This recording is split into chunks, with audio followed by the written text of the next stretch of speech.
Assalamu alaikum everyone. I hope you're all doing great. Today we will be solving the January 2025 Edexcel IAL Economics Unit 3 paper with detailed explanations to help you understand every concept clearly. So, without any delay, let's dive right in. So there are three sections. We will begin with the first section, section A. There are 6 MCQs. I have already done the MCQs, so let's start. MCQ number 1. Luxottica is a French-Italian company based in Italy. It sells sunglasses in a imperfectly competitive market. In 2022, its net profit was 2.28 billion. Which one of the following conditions is necessary for Luxottica to maximize its profit?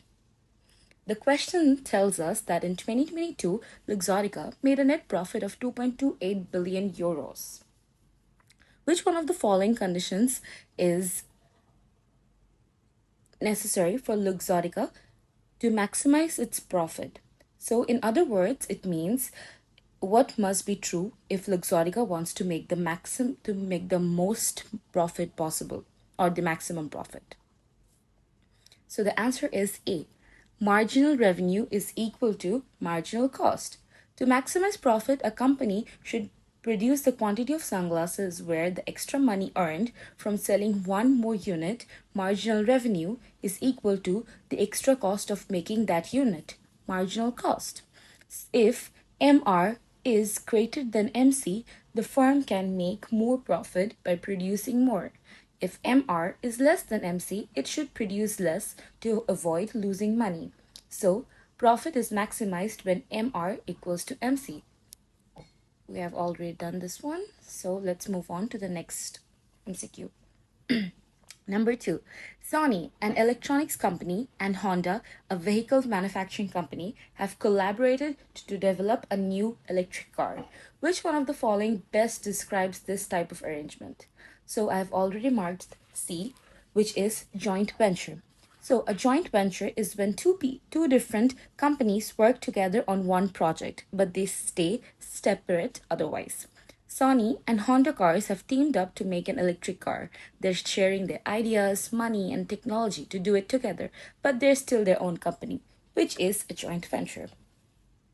So let's see the question number 3. The elasticity of demand for labor for workers in the shipbuilding industry in France is estimated to be minus 0.88. Which one of the following is most likely to cause the demand for labor to be inelastic? When labor costs are a small part of the total cost of production, even if wages go up, the overall cost doesn't change much. This means the firms won't cut many jobs because the extra cost isn't a big deal. So demand for labor doesn't change much. That's called inelastic demand, which is D. That's why our answer is D. Labor costs are a small percentage of total costs. 4. The diagram shows marginal cost, average total cost, and average variable cost curves for profit maximizing sweet corn producer in Argentina operating in a perfectly competitive market. At which one of the following prices would the producer sell sweet corn in the short run but shut down in the long run? So in the long run, the firm will continue to produce as long as the price covers its average variable cost, AVC. At P2, the price is equal to the minimum average total cost, which is ATC. So the firm breaks even, no profit nor loss. In the long run, the firm needs to cover both its fixed and variable cost, which is ATC. Since the price at P2 is just covering the ATC, the firm won't make a profit and would exit the market in the long run. So the firm stays in business in the short run at P2 but will shut down in the long run.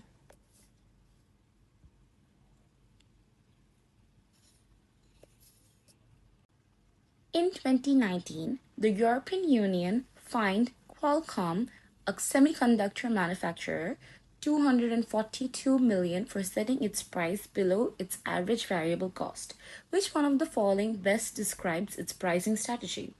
So the answer is C, predatory pricing. So what is predatory pricing? Predatory pricing is when a company sets prices very low, even below average variable cost, to drive out competitors. It's usually illegal, but because it's meant to push rivals out and then raise prices later once competition is gone. In this case, EU fined the company for pricing below average variable cost. That's a key sign of predatory pricing. Our very last MCQ number 6. Which one of the following diagrams illustrates the total revenue curve for a profit maximizing firm operating in a perfectly competitive market? So the answer is B. In a perfectly competitive market, the price stays the same no matter how much the firm sells because there are many sellers and no one controls the price. So the total revenue curve starts at 0. If they sell nothing, they earn nothing.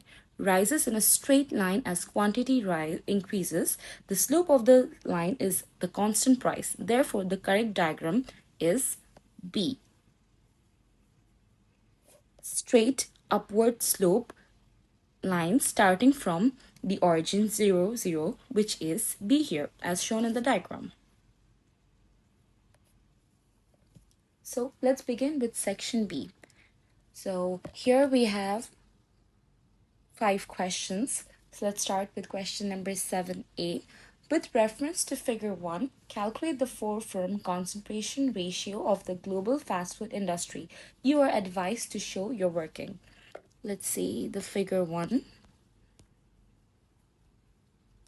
Here is our figure. And we have to calculate the 4-firm concentration ratio of the global fast food industry. We need to determine the combined market share of the 4 largest firms. So I have already done the maths here.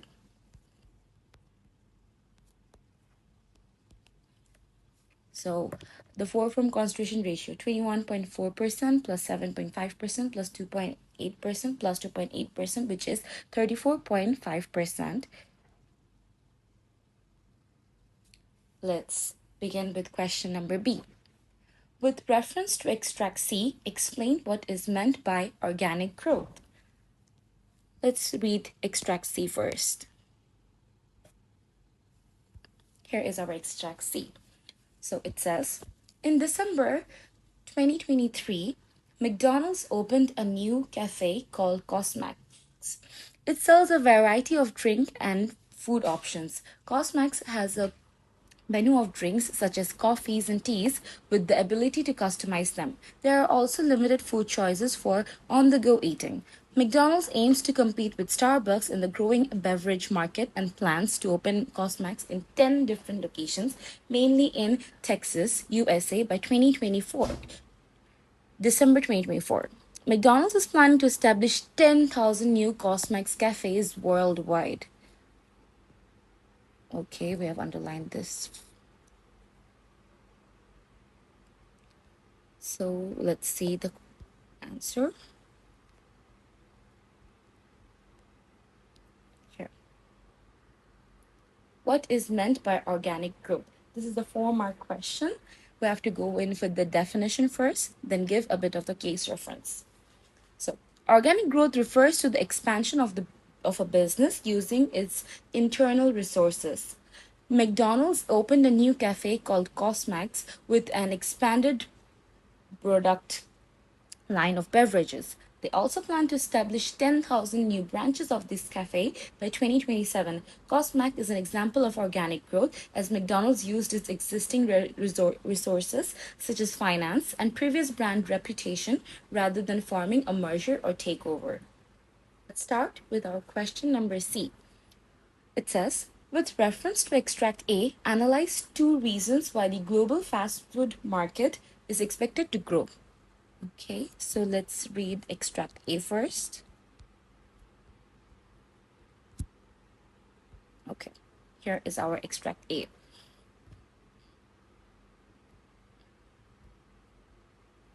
Extract A, the global fast food market. The global increase in fast food consumption has been caused by several factors. A rise in the number of people living in cities. For example, between 2010 and 2021, the population living in cities increased from 3.59 billion to 4.59 billion. So let's underline this information. Changes in people's lifestyles has led to limited time for individuals to spend preparing meals. The affordability of fast food has made it popular as a result of slow wage growth and increased living cost. The large marketing expenditures and branding strategies of the companies in the fast food industry. For example, in 2020, the fast food companies spent 4.5 billion on advertisement or advertising. Greater use of mobile applications by customers to the order fast food for home delivery. For example, in 2023, Zomato was downloaded 52 million times and Uber Eats 41 million times. However, in many countries, there is an increased awareness of health risks associated with consuming fast food, such as heart disease and obesity. This has led to changes in consumer behavior, as evidenced by an increase in demand for fresh food and organic food that use locally sourced ingredients. Okay, we have read the case study. Let's see our question.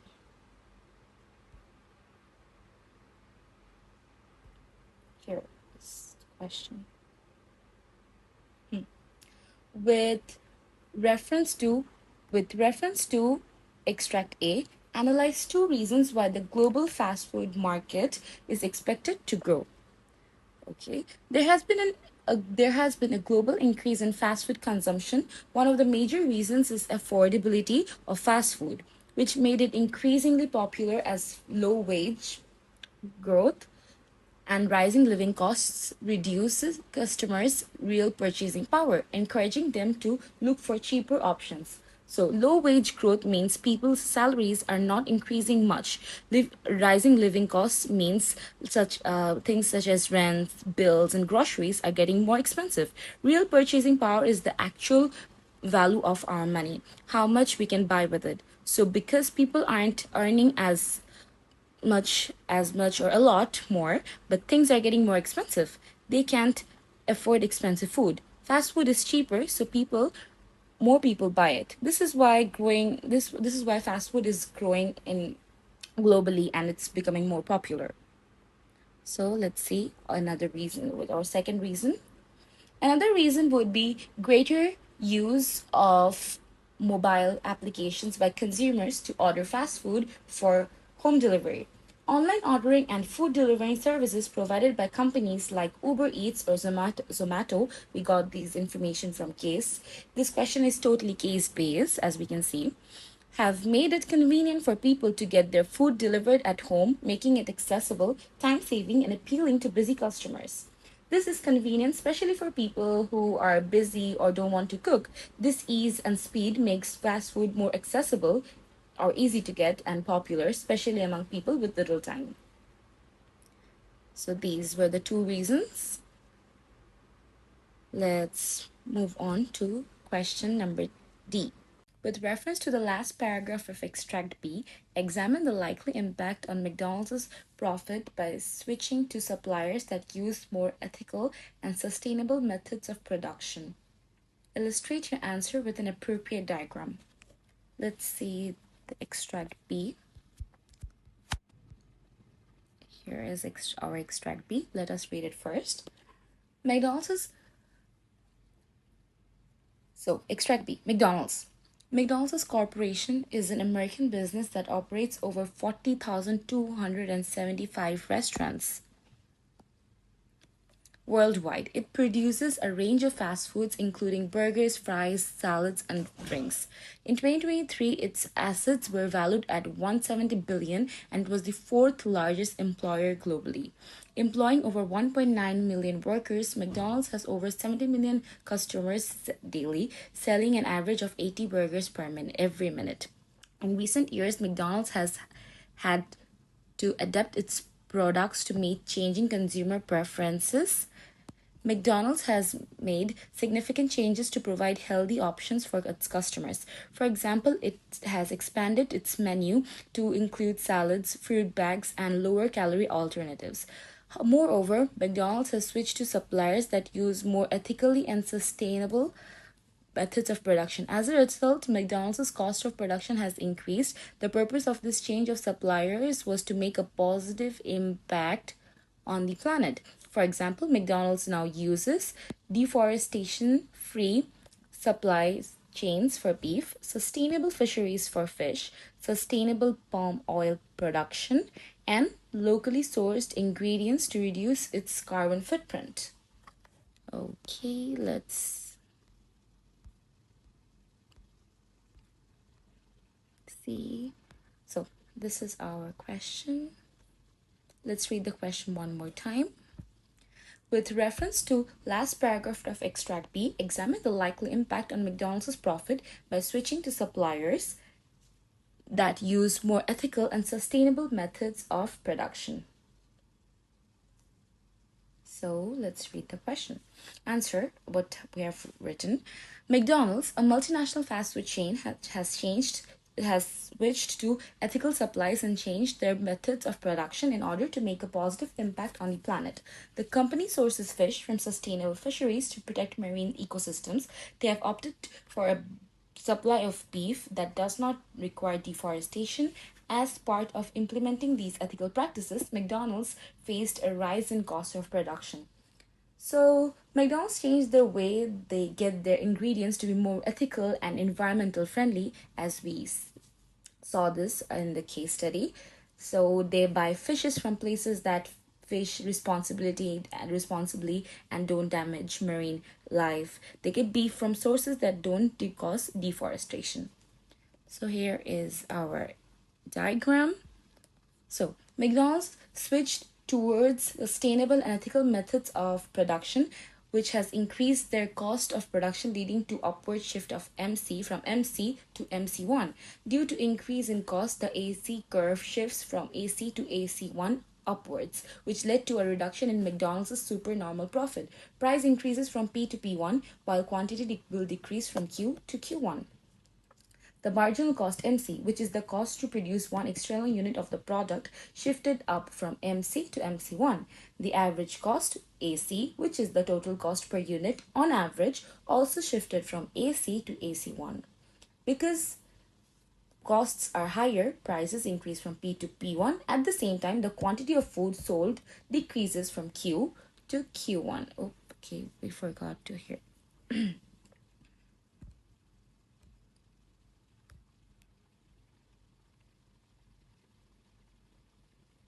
Here is our diagram, and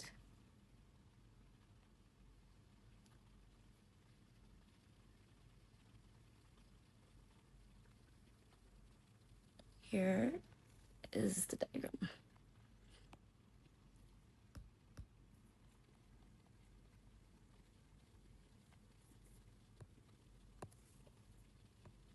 Here is our Q1.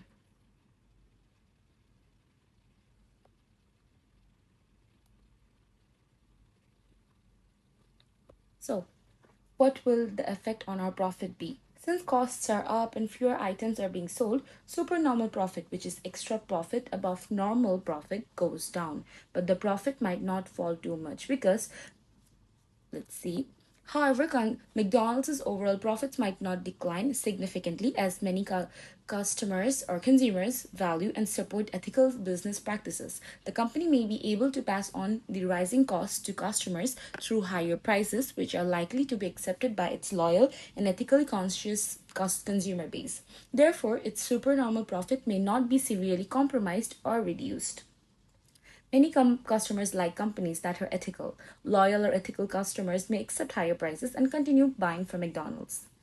Lastly, McDonald's brand image can be improved by such ethical practices and sustainable production methods. It can make McDonald's seem more appealing to socially conscious consumers, which can increase consumer loyalty and attract new customers.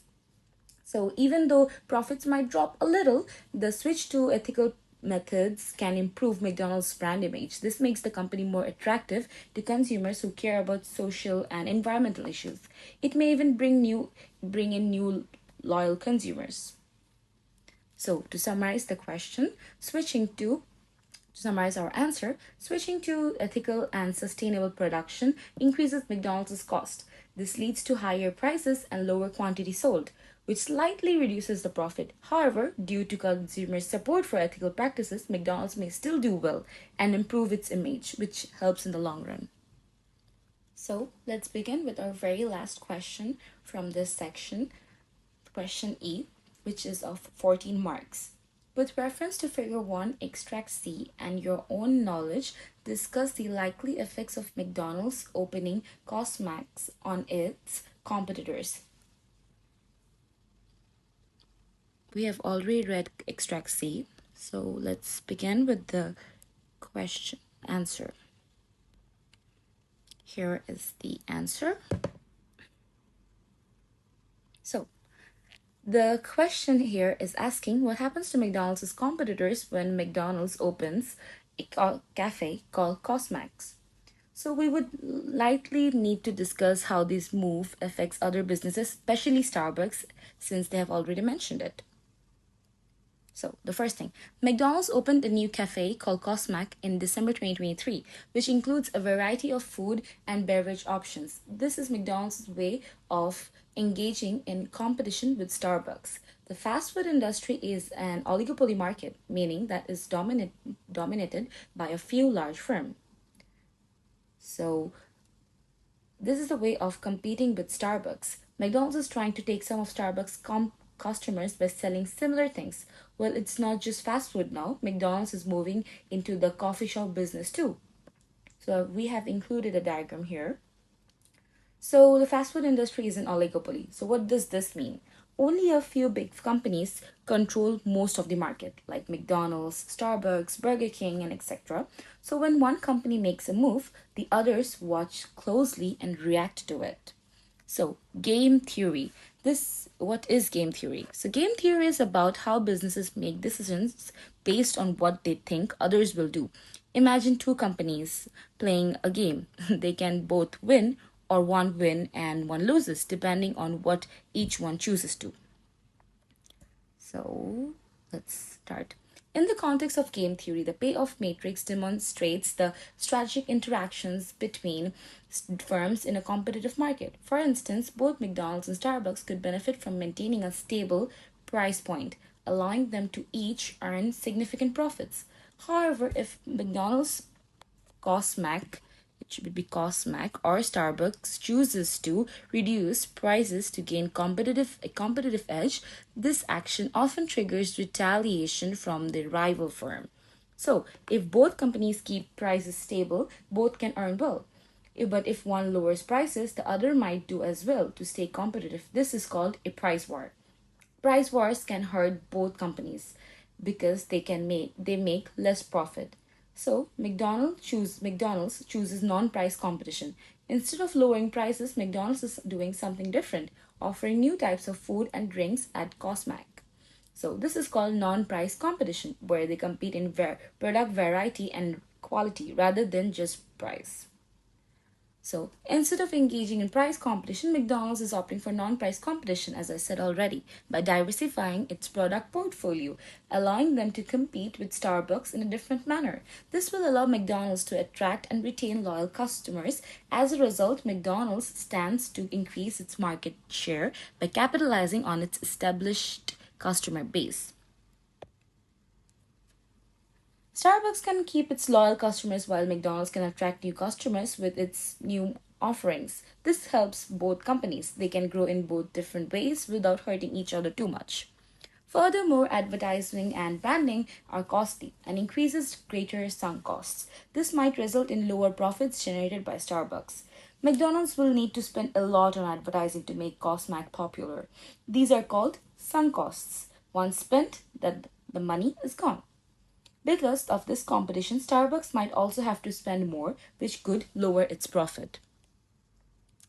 So, McDonald's is also rapidly expanding its Costmac cafes by planning to open 10,000 locations worldwide. Okay, it would be by 2027 here, increasing its market pressure as the fourth largest employer globally. McDonald's can capitalize on labor costs to reduce production expenses, enabling it to offer more competitive pricing and strengthen its position against rivals. So, as they plan to open 10,000 new Cosmax cafes, that's a huge expansion. So more cafes means more places to reach new customers, more market share. Hence, McDonald's has an advantage with labor as well, since McDonald's is the fourth largest employer in the world, which means it can hire a lot of people, as we read in the case study earlier. So, this gives them lower labor costs as well, so it can make food more cheaply and offer better prices. So, in short, of this whole answer, let's visualize the answer again. In short, so McDonald's is not fighting Starbucks on price, but instead using new cafes and menu items to attract consumers. Secondly, this affects Starbucks by increasing competition, but not necessarily in a harmful way. It also shows how big firms in a market respond to each other strategically. And lastly, McDonald's might gain a bigger market by using its size, brand, and smart choices. Are you still stuck in chapter 1 while exams are just around the corner? Still watching YouTube videos, but your marks aren't improving? It's not your fault, it's the method. Let's fix that. Welcome to Exam Essentials, where every second counts and every session delivers results. You have seen the paper solving videos, you have watched the YouTube walkthroughs. Now it's time to do the real course with us, this time for real.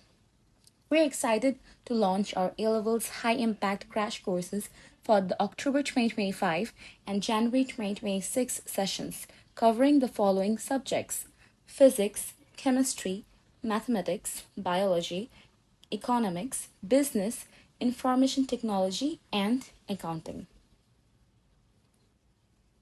So, why join us? Because our students' results speak for themselves.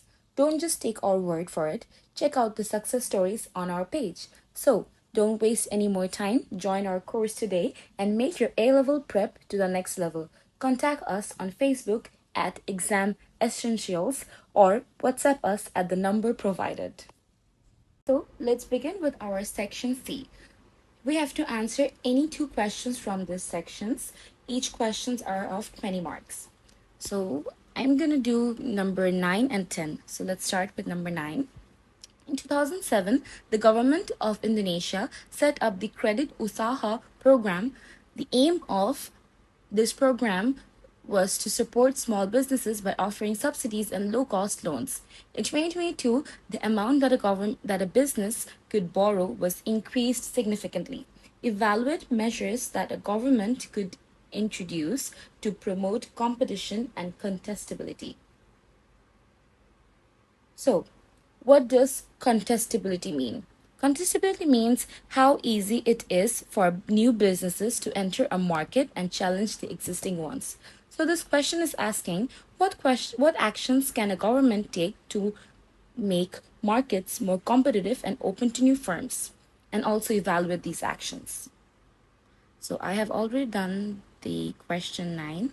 I have to cross out 9 because we have done it already. So, let's begin with it. Government can take various policies and incentives to promote competition and contestability in a market. The government of Indonesia set up the Credit Usaha program in 2007. The program was to assist small businesses by offering subsidies and affordable loan. Well, this is an example of how a government can support small businesses and increase competition. So, our first point is one of the measures government can opt is providing subsidies. Subsidies are grants provided by the government in order to reduce the cost of production of a firm. By offering financial support to small or medium-sized businesses, government helps lower entry barriers for new firms and reduces their setup costs. With the help of subsidies, firms can set up more easily, which increases contestability in the market, resulting in increased competition. So, subsidies reduce our production costs for firms. And when small or medium sized businesses receive financial help, it's easier for them to enter the market. This lowers the entry barriers, meaning new businesses can set up more easily. More new firms entering leads to more contestability and therefore more competition. Then our next go to our second point. Moreover, government can offer low-cost loans, which will also promote competition and contestability by lowering financial barriers. This will enable small businesses to invest in capital or production without facing high cost. This encourages new firms to enter the market and more entrepreneurs to start businesses, increasing the number of firms in the market. So, low cost loans usually help businesses invest in machines, technology, or workers without borrowing at high interest. This removes financial pressure and makes it easier for new firms to grow and compete. More small businesses entering the market boosts competition. So let's move on to our third point, which is privatization. So government could use privatization. Privatization is the process of selling or transferring state-owned enterprises to to private sectors. This also will also increase competition as well as efficiency, as private firms tend to be competitive as their main motive is profit maximization. They have strong incentive to reduce costs, improve service quality, and become more efficient in order to stay ahead of their rivals and remain competitive. So, private firms compete to earn profit, which pushes them to become more efficient and innovative. This creates more competition in the market. So, our next point is deregulation. Furthermore, government can use deregulation. Deregulation refers to the process of removing or reducing government rules and regulations that control industries and businesses. Deregulating laws in both administration and labor market will allow the entry of new businesses more easily. Deregulation opens the door for new competitors. This also encourages innovation without being held back by strict government controls. The lesser the restrictions, the more it seems attractive for new companies to enter, leading to higher competitive competition, which forces all businesses to improve in order to survive. So, as we already know what deregulation is, it is removing unnecessary government rules that makes it hard to run or start a business. This makes it easier for new businesses to join the market. Hence, with fewer restrictions, more companies can enter the market, increasing competition and encouraging innovation. So, our very last point. Lastly, government can support research and development, which is R&D, by providing funds and tax breaks to businesses that invest in creating innovative products or services. This will also increase competition because businesses must constantly innovate to stay ahead. Government can give tax breaks or funds to businesses that work on new ideas, products, or services. When businesses are encouraged to innovate, they compete harder to stay ahead. This makes the market more dynamic and competitive. So, these are our counterpoints or evaluations. Well, even though the policies above help increase competition, there are also some disadvantages. Let's begin. However, granting subsidies and loans can distort competition by giving an unfair advantage to certain businesses. This can also lead to inefficiency as firms may rely on subsidies rather than improving productivity or efficiency. Ongoing subsidies might create dependency for certain industries, making them less competitive in the long run. Subsidies can also put a strain on government budgets, especially if they are extended to numerous reasons. So it gives unfair advantage as some firms might get help while others don't. It creates dependency because businesses may rely on subsidies instead of improving themselves. And lastly, subsidies cost a lot and can put strain on public finances. Furthermore, privatizing public sector companies to private sector companies can lead to job cuts as inefficient employees are laid off in an effort to streamline operations, which creates unemployment. Private companies might fire workers to cut costs. This creates unemployment and government may have to spend more on welfare. As a result, government may face higher welfare costs to support the displaced workers. Also, privatization can lead to private monopolies and can exploit consumers through high prices or poor quality of goods and services. Yes, they can exploit consumers. Well, then we have, in addition to this, deregulation in the labor market can lead to firms exploiting workers by underpaying them and overcharging customers. This leads to reduced motivation and among workers, leading to inefficiency and lesser choices for consumers. So, firms might exploit workers also, for example, by underpaying them or giving poor working conditions. Customers might be overcharged or receive lower quality goods. Workers would lose motivation, leading to inefficiency. Reduced worker rights and fewer protections can also lower overall moral and productivity. Lastly, our conclusion. To conclude, government measures can be effective in promoting competition and contestability. The Indonesian government should also consider the possible drawbacks and take measures accordingly. Government actions like subsidies, loans, privatization, deregulation, and research and development can increase competition and make markets more open, but every action has potential benefits. So, while Indonesia's Usaha program is a good example, the government must balance the benefits and cost of such measures. So, let's begin with our second 20-mark question, which is question 10. In 2023, Mars, a confectionery manufacturer, completed the takeover of Hotel Chocolat, a UK luxury chocolate company, for 534 million. Evaluate the benefits of takeover for businesses and consumers. Illustrate your answer with an appropriate diagram. So the question is clearly asking for the benefits or the advantages of takeover for businesses and consumers.